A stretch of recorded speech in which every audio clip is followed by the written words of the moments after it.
I read an article a couple days ago that GM released some information on oil usage, and I was a little shocked by it because this is something that the manufacturers really need to get better at, and I think that this is why people are having failure. So if you're someone looking to buy a new vehicle, whether it be GM or anything, I think this is a must watch. Now, I am here at Ken Garff Chevrolet in American Fork. If you would like to buy a truck from them, be sure to ask for Brady Ryan. They have an amazing selection of trucks, SUVs, everything here. Let's go ahead and check out the article, and then we'll discuss what's going on in the world of GM. I'm on GMAuthority.com, and the title of this article is, "Here's what GM says is normal engine oil consumption." Owners often treat any dipstick reading below the line as a fault. General Motors takes a different view. In updated guidance, GM states plainly, all engines require oil to lubricate and protect internal moving components from wear, and a portion of that oil is burned during normal operation. The result is measurable consumption that, within limits, is expected. For passenger cars and light-duty trucks, GM sets a clear benchmark. The company considers the consumption of 1 quart every 2,000 miles acceptable. That figure applies to vehicles under warranty that are driven in a non-aggressive manner, maintained per the schedule, and operated at legal speeds with no unusual loads. In other words, the baseline assumes typical use and proper care. Deviations in driving style or maintenance can move the needle. Heavy-duty applications follow a different metric. For trucks and SUVs with a gross vehicle weight rating of 8,600 pounds or more, GM ties oil use to fuel burned rather than miles traveled. The guideline is 1 quart within 100 gallons of fuel used for gasoline engines. The logic is direct. Higher load increases fuel consumption, and oil use rises with it. A mileage-based rule would not capture that relationship. Did you guys catch that?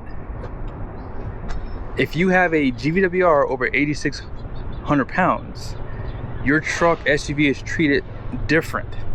So they're saying for every 100 gallons, your truck could be using a quart of oil. Now granted, that's not a big deal if you're unloaded, right? If you're not towing a trailer, if you're not obviously carrying max GVWR, you're good. But if you are towing and if you are under load constantly, well, you could potentially be getting closer to 8 miles to the gallon. Despite what people say online, real world fuel economy typically states you're gonna get anywhere between 8 and 10 miles to the gallon, right? So if you're, let's just say, if you're getting 8 miles to the gallon, they're basically saying you're gonna use a quart of oil every 800 miles. Now remember, your climate could also affect that too. So depending on what time of the year it is, you could consume more oil simply because of that as well. The relevant bulletins, and be sure to take note of these, also outline variables that frequently explain owner concerns. External leaks at pans or coolers must be ruled out. Oil level must be read correctly on level ground with the proper dipstick and at least 15 minutes after shutdown. Overfilling or using the wrong viscosity can skew results. Sustained high RPM driving, towing, and PTO operation all increase consumption, and cold climates, short trips, can dilute oil with condensation, briefly raising the indicated level before longer drives normalize. GM's process emphasizes documentation. Technicians are instructed to set the oil at the full mark, record mileage at date, verify the correct oil, and reassess after 100 gallons of fuel have been consumed. The approach is methodical by design. Before labeling an engine as abnormal, the company requires evidence gathered under controlled, repeatable conditions. Now, most of you guys have heard it said, do not follow the maintenance schedule from the manufacturer. If you are someone that owns a DURAMAX diesel, for example, they say change your oil every 7,500 miles. However, I'll tell you, get an oil analysis and see what that says, because they mentioned it in this article. And I want you guys to understand something. Fuel dilution is probably one of the biggest killers to your engine. Some people will say it's EGR, some people will say it's whatever, but I'm telling you right now, the biggest killer to your diesel engine is 100% fuel dilution, because it's something that you don't think about. Every time you start your truck when it's cold outside, there can be some fuel getting into your diesel. Now, why is that a big issue?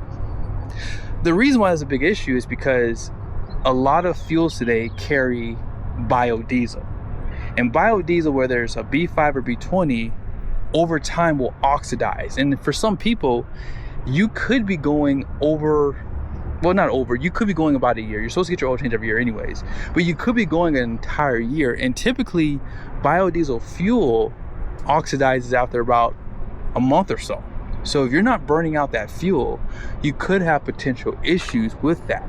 Now, obviously, if you're looking at the gas engine for these trucks here, for example, the biggest killer to a gas engine, in my opinion, is idling.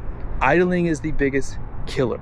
So if you're looking to get longevity out of your truck, I highly recommend you do an oil analysis. I will be having something really soon on my channel that we'll be going over. Just give me some time. I'm getting a website going right now, and I'll start offering these things to you guys, because I think GM is not doing anything out of the ordinary. This is probably a rule that is unspoken in your owner's manual. I find things all the time in the owner's manual that you don't normally see out there.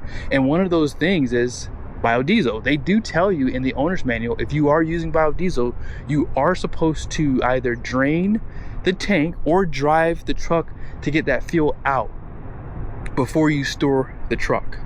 So yes, I think this is not a big deal, but I will say it is kind of disheartening to hear the manufacturer say that, yeah, your engine could potentially consume a good amount of oil. I mean, think of it like this. I mean, if your truck is burning 2 quarts of oil every 3,000 miles, that's a good bit. I mean, figure if you are going 7,500 miles or even 10,000, some of these, you know, SUVs and trucks probably do have a maintenance of over, what, 7,500 miles. So if you're going 10,000 miles on an oil change, imagine how many of these trucks and SUVs are running probably with no oil on the dipstick, right?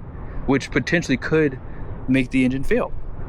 And something to consider is this: if you do live in the colder climates, I highly recommend you do an oil analysis, especially probably 2 or 3 months within that colder climate, simply because of fuel dilution. Most people will brag online in my comment section about how their truck will start in 0 or minus 20 degrees without plugging it in. And I think they are missing the point. And I'm telling you guys, I truly believe some of these engine failures are self-inflicted because people just don't know. You can brag all you want that your truck will start in minus 20 degrees. I'm not even saying that that's not possible, but the reason why I tell people to plug their trucks in is not because the truck won't start, but because you want to give these diesel engines its best shot at combustion. Now, I don't have to explain to you guys how diesel engines work, right? Diesels need heat for combustion. They're not like gas engines where they need spark plugs. No, diesels need heat. And if you're starting your truck in those super cold climates and that fuel is not getting its best combustion, where is that fuel going? The fuel is going right into your engine oil. So I truly believe, yes, a lot of times when you see these failures, sometimes it is self-inflicted. Now, I will say GM has had a rough time with their 6.2 liter engine.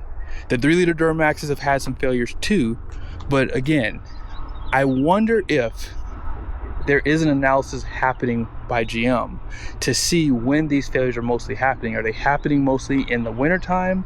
Are they happening at higher elevations? These are all good questions. By the way, man, look at those mountains, man. That looks, see if I can zoom in for you guys. That looks beautiful. I am filming with a new camera, by the way, so I just noticed when I zoom in like that, it does cut out my audio, so I have to be careful with this camera. But yeah, I'm going to show you guys some of the comment sections for this article, because some of the responses is exactly what I expected. But I will tell you, take the time to actually check your oil. Now that my truck is on a weight loss program, if you don't know what that is, you can search it on my channel. I check my engine oil every probably like every 500 to 1,000 miles. My truck will actually consume oil after 5,000 miles. The last time I got my oil changed was 10,000 miles ago. So I've already added about 1.5 quarts. So when we went cross country, I told my black trailer was 10,000 pounds. I noticed it on the way home that the oil level had dropped at the very tip of the dipstick. Now I do have a larger Banks oil pan, so I can carry an additional 2 quarts. So I'm not too concerned when mine drops below the dipstick, because I'm probably at the normal 10 quarts of oil for the most part. Now I could be wrong, maybe I'm looking at it the wrong way, but I still add the oil just in case. That way I don't have to worry about, you know, starving my engine of oil. So yeah, just do your research, guys. Like, I think that if most people took time and actually read the owner's manual and understood how these engines work, I think that most people would have less issues. But I think more people are depending on these better oils. We have better oils, right? So yes, that should help these engines last longer, but I think that there's other things at play. The fuel standards have changed considerably, and if you're not monitoring these things, you could be causing problems for yourself in the future, especially if you're someone who keeps your trucks for a long time. But I hope this video was helpful. Be sure to subscribe to your channel. As I said, I'm gonna get some oil analysis kits available for sale. Also, I have an oil I'm going to start offering to you guys again. I've already done videos on it, but I want to obviously show you guys my analysis, and that's why it's taking me so long to show you my oil analysis, because I want to have everything ready to go for you guys. So stay tuned, it'll be available really soon. I promise. It's coming, it's all in the works. See you guys in the next video.